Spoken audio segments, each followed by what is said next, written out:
A grandmother on Chicago's far south side says she is sick and tired of the violence in her neighborhood. She claims a well-known young Chicago rapper threatened to kill her grandson, and it's not the first time she's feared for her family's safety. It's a story you'll only see on Fox 32 News. Darlene Hill is here with the exclusive details. Darlene. Yeah, Robin, his name is Lil Mouse. He's 13 years old, and in his music video, Get Smoked, which means killed, Lil Mouse is waving around cash and guns.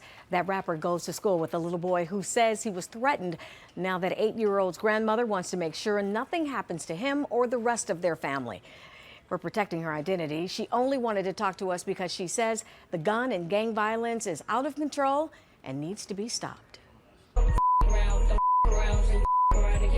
He's known for his age, size, and lyrics. And most of his lines deal with everyday life in his neighborhood. We call it Roseland, but for many who live on these streets, they're the wild hundreds. I want to just pack up and move because I lost one child and I don't want to lose another one. She's ready to leave because she says rapper Little Mouse is threatening to kill her grandson. She filed a police report earlier this week, just moments after she says while her grandson was walking down the hall, Little Mouse slapped him and told him, "When we catch you, we're going to kill you."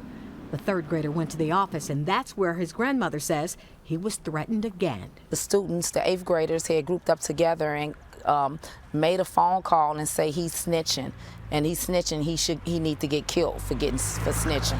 Even at this young age, kids are taught not to tell on one another, not to snitch. It doesn't make any sense that all these random shootings out here and ain't nobody opening up their mouth saying nothing about these teenagers killing teenagers. Just last month, this house was shot up. The owners say it was a drive-by about 1:30 in the morning when nearly a dozen bullets sprayed their home. The parents and their 5 children were inside sleeping. No one was hurt, but that family moved out in the middle of the night. I don't know if it was an AK-47, but the bullets is so big. The holes in my wall is so big. I said, oh, hell no, this is the last straw. The grandmother says rival gangs in Roseland have been exchanging bullets for a long time. They don't care who gets hit.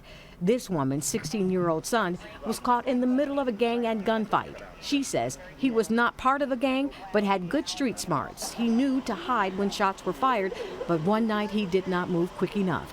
When investigators charged and convicted a neighborhood thug for pulling the trigger and sentenced him to life in prison, the family says they became the target of many, many threats. It's easy for them to say that's just life in the hood, but this is their reality. One of the young men's father threatened me outside the school. I want to move because he threatened me, and I believe that he's going to go through with it. Patrick Trapp has been working with adolescents for 15 years. He says even at a young age, children who grow up in high-crime areas are only acting out what they see every day. Kids who are surrounded by violence, and it's kind of what their culture, everyday culture is largely about.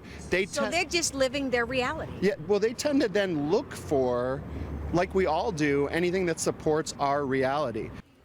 Now, that grandmother tells me that her 8-year-old has been given an emergency transfer out of West Pullman Elementary School. So, of course, Robin will continue to follow this. Back to you guys in the studio. That is a sad and disturbing story, Darlene. Thank you very much.